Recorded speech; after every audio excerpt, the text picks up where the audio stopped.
Hello, everyone. Thanks for attending this session. Thanks for being here.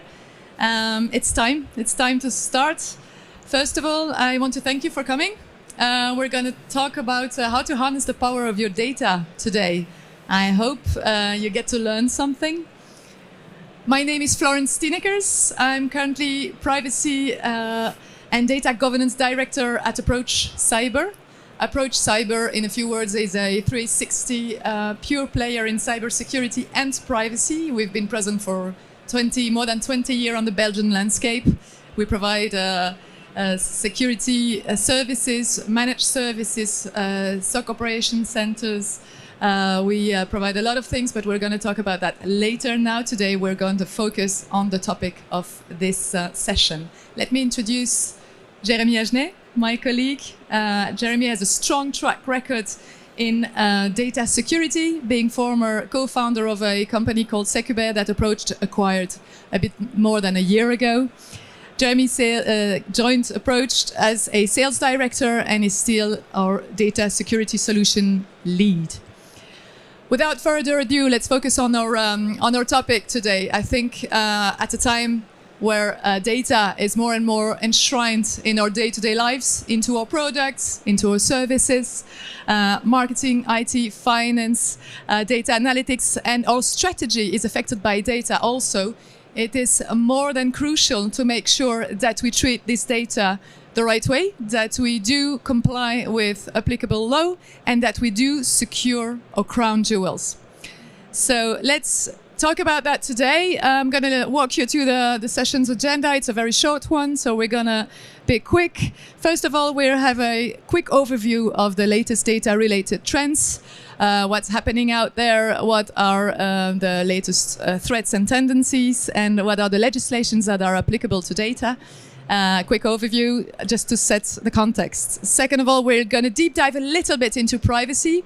What are the implications on data management and how it is intertwined with actually security concerns as well.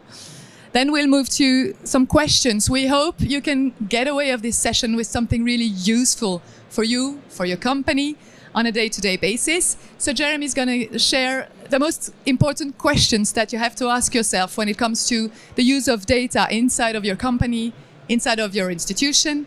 And hopefully you can use those questions to identify first your maturity posture in terms of data and compliance, and also to figure out what are the most crucial issues for you.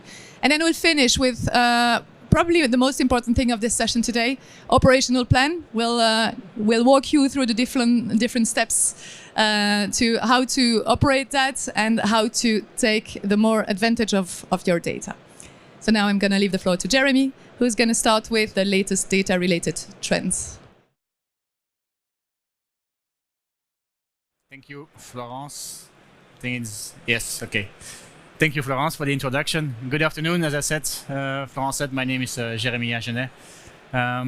So we will dive into the presentation. I think we all agree today that we have a tremendous data growth. If you refer to what we have seen over the past years, I think in the room we all seen the megabytes, gigabytes, but today we are talking about petabytes, even zettabytes in certain organizations. So it means that we have tremendous data growth over the years. But also on cyber attacks, unfortunately, we have so many cyber attacks happening. So we see a big increase on all the sophisticated attacks, but also the normal attacks like ransomware that are happening within organizations.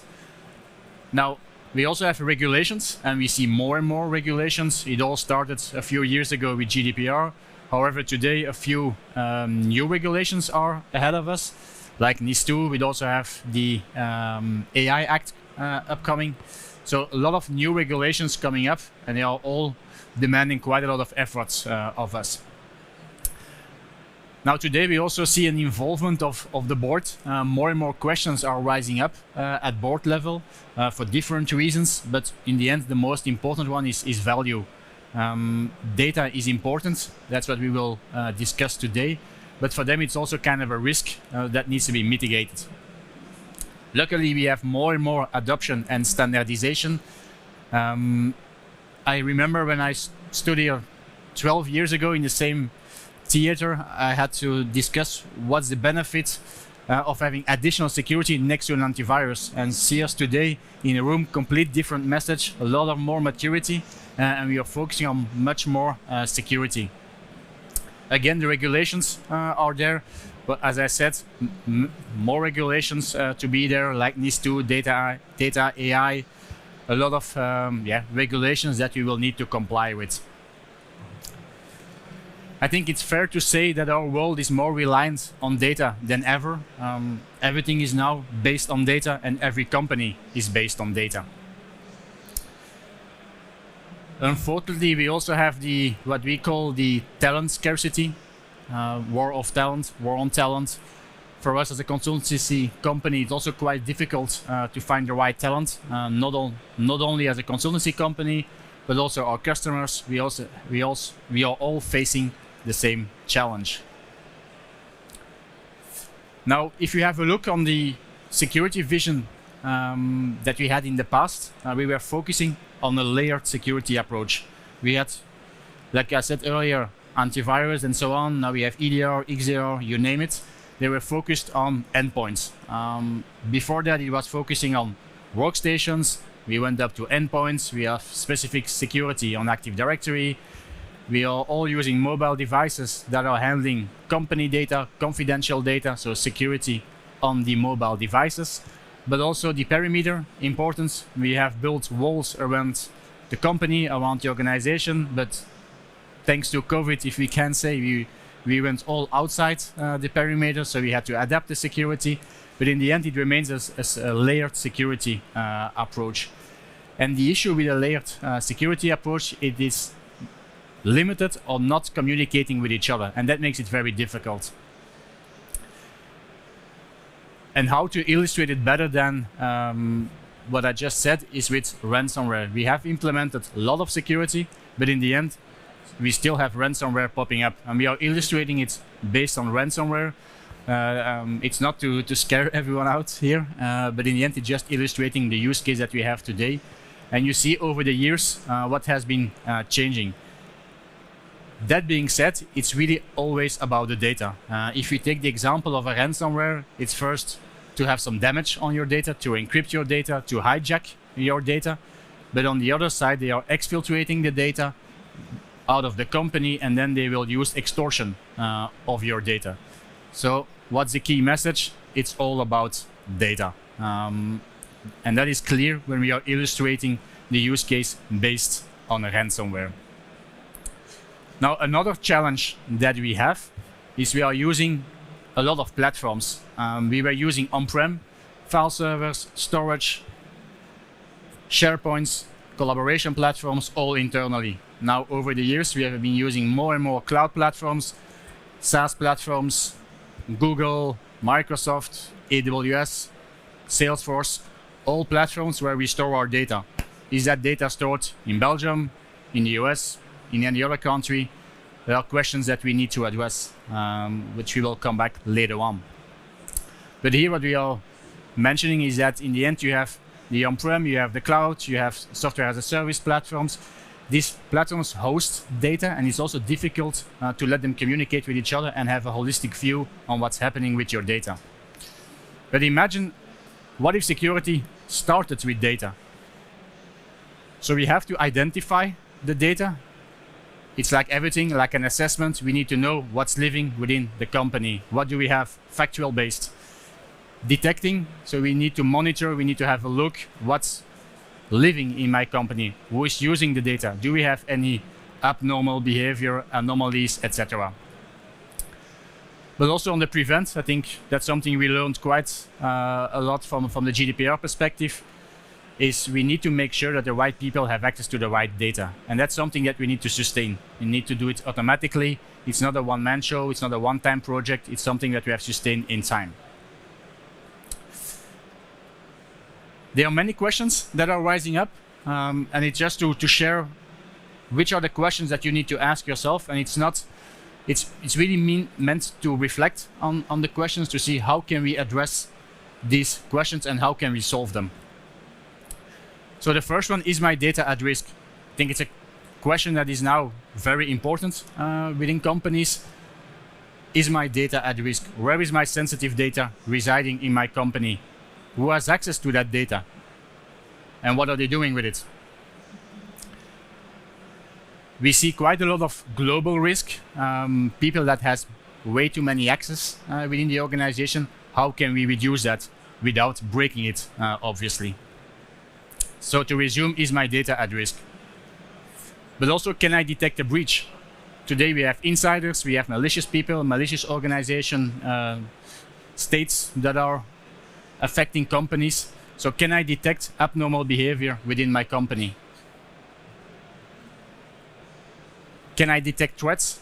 Again, when a ransomware or a malware or data exfiltration is happening, how should I detect it? How early can I detect that? And whenever it is happening, how should we investigate? So how can I investigate such incidents?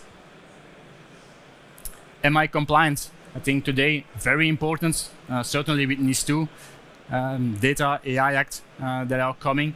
Can I prove my compliance? And specifically today, can I prove my privacy compliance towards an organization? Again, who is accessing personal identified information and why? Context that we have to share. So am I compliant towards a certain regulation within my company? Florence, up to you.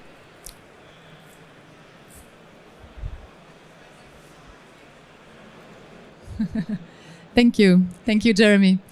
So exactly as you said, now we're going to deep dive a little bit into the privacy aspect of things. As you may probably know, as of today, in May 2024, we have approximately 137 data protection regulations around the world on 194 countries. So that means a lot of data regulations. And of course, they all vary in terms of, I would say, strength, enforcement, and the way they're adopted naturally, as you can see from the colors here. But what is certain is that the numerous amounts of legislation that are coming up, that are in place already, it shows a growing concern around those privacy issues. So basically, what do we do with that? I mean, they all kind of follow the same principles. And if you look at Europe, actually, Europe is in very red. We are the precursors. We were the first ones, or kind of the first ones, to go strong into data protection with GDPR and all the legislations that are derived from GDPR. So in Europe, we have 31 countries. And if you look at European Economic Area, which includes Norway, Liechtenstein, we have strong regulations. Our friends in the UK do have UK GDPR as well. If you look at the US, we have now 15 states who have ratified their own data protection legislations, and actually we are expecting a federal law potentially this year still. So what do we do with that, and why is it so linked to handling your data? As Jeremy just said, of course you have to know where your data is, first of all. And then you have to know to categorize, what kind of data and which in these huge sets of data, which are the ones that are impacted by those legislations, right? How long you keep those data in your systems is also a very important question. So if you look at this slide here, we gather the key principles that you have to look at. And it's basically always the same in those data protection regulations I just told you about. First of all, you have to make sure, and that's probably the most important of the principles, that you collect the data at the very beginning based on a legal ground, that you have a very good reason for collecting that data. So for those of you who are familiar with GDPR, you know that we have 6 valid legal grounds. The most important for the companies being consent, so the little opt-ins that you used to see everywhere. Contract, you have a very good contract. Legal reason, legitimate interests is another one. Well, there are some other legal grounds that are vital interest, for example, or legal reasons that you have to comply with. But all in all, what you have to remember is that you have to have a valid legal ground to be able to just take this personal data into your systems and treat it and process it, as we say. Data minimization is also a very important one. I'm not going to spend too much time on this one. I think everybody is now aware that we're not authorized to use and to process more data than what is exactly needed for the purpose of the processing activity. A small note on that: if you gather many purposes under one activity, make sure that you don't need an extra legal ground. But data minimization is definitely an important one. Storage, and this relates so much to data. For DPOs, data managers at the moment, storage limitation is a nightmare. How long do you keep your data? How do you automate the process of erasing that data? Because you've seen in the previous slide, how scattered your data can be in your system. You can retrieve them pretty much everywhere. So would you happen to have a DSR, so a data subjects that writes you an email and they say, hey, what kind of data do you have about me? Can you erase all my data in all your systems? Honestly, it's a nightmare to retrieve everywhere in the backups, in the logs, in all where it's located. So this is where it's really crucial to adopt a privacy by design posture from the very beginning of a project. When starting a new venture, whatever it is, make sure that you think about that storage limitation principle from the very beginning. Risk management, of course, GDPR provides very strict rules about making sure if you process high amounts of data or sensitive data that you do impact assessments on those data. And as I just mentioned, of course, make sure that you can respond to data subjects' requests. A few nice links. If you want to have this presentation shared later, come and see us afterwards. Those are active links. You can have a look at the GDPR enforcement tracker, for example. It's kind of fun to see what are the fines that have been given and why. A lot of them being related actually to data management. A lot about minimization, a lot about the key principles I just told you about. I think we can move to the next slide already, Jeremy. And we can switch. Thank you. Yes, thank you. So again, in order to continue, we have different questions. You will see that the slide after we continue on the questions, but we can go even a step further. As we are collecting quite a lot of data, we have context and we have visibility. So we have to use it in the right way. And then you can answer pretty challenging questions within the organization. Which data is residing on-prem? Which data is residing in the cloud? Are we sharing it with different countries and so on? So you can go a step further on that. But also, again, any abnormal, suspicious behavior, suspicious data that is residing on your systems, it's also key to know.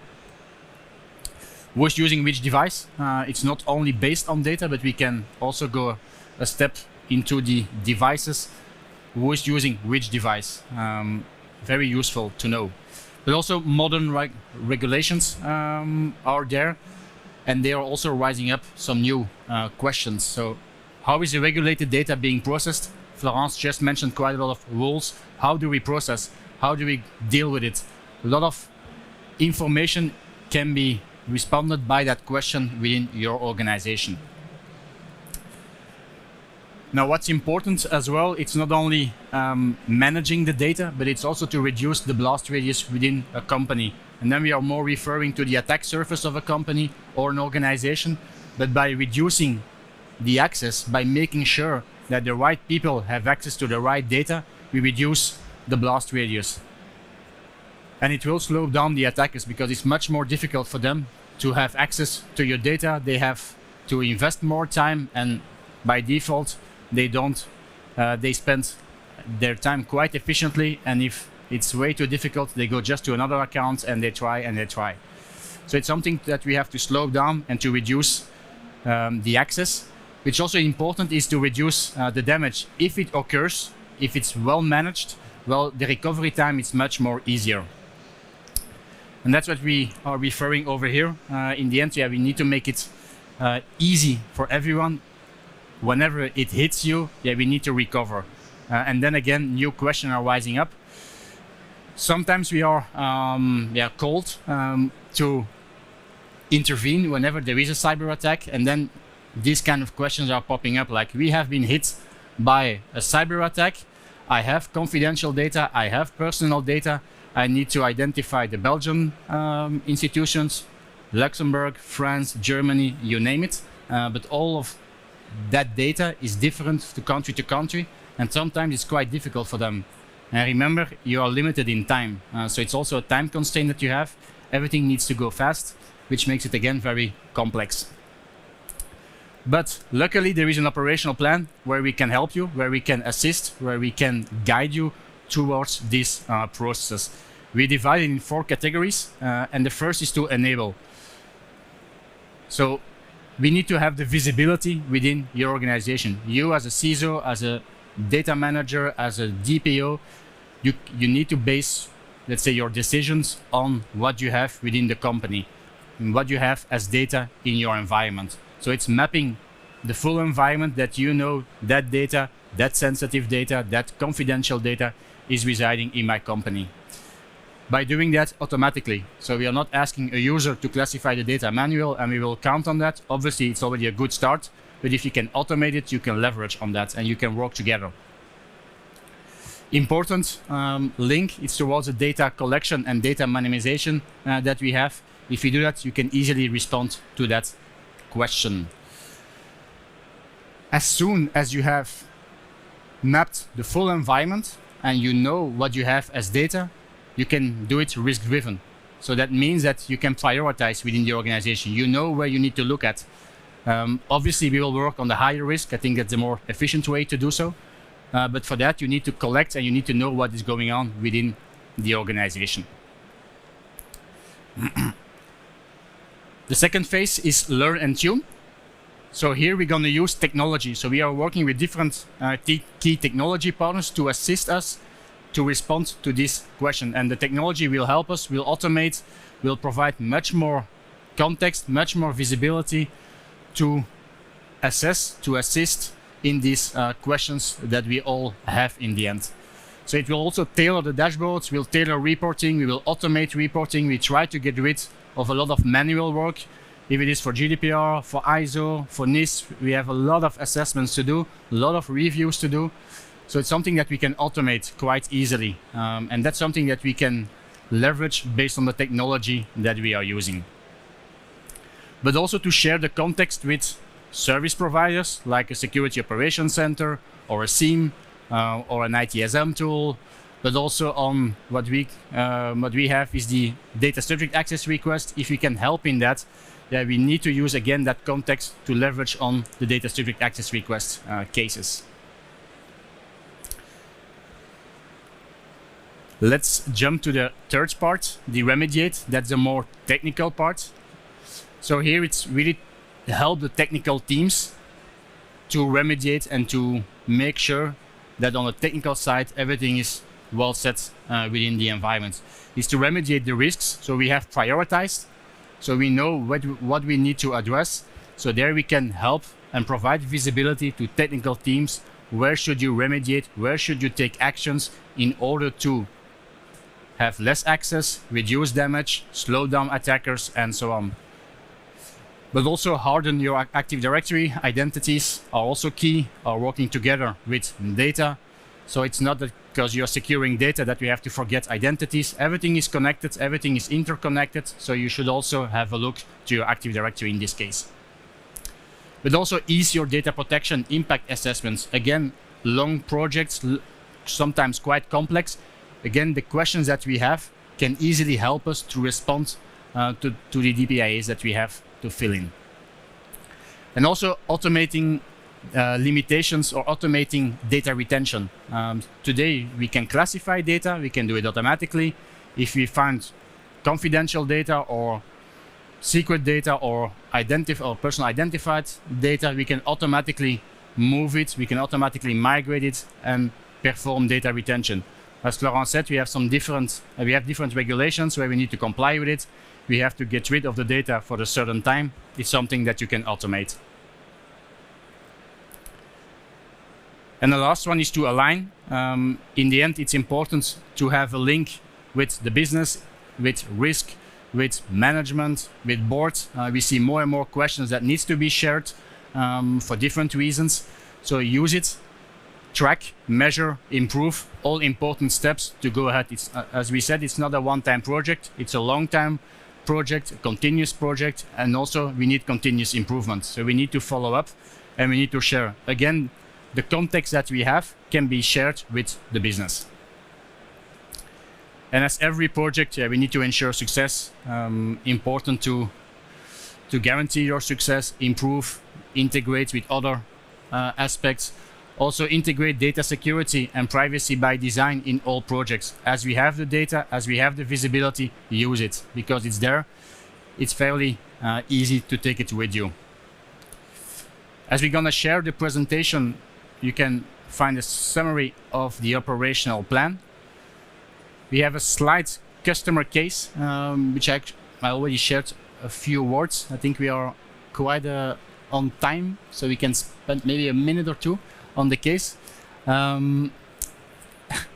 We had a ransomware attack of a customer that called us like we have been hit, and we have to provide data towards the institution, so towards the government, like we have a data breach, but also on confidential aspect, they have their intellectual property. They had to know, has the data been leaked? What has been leaked? What do we need to do? And so on.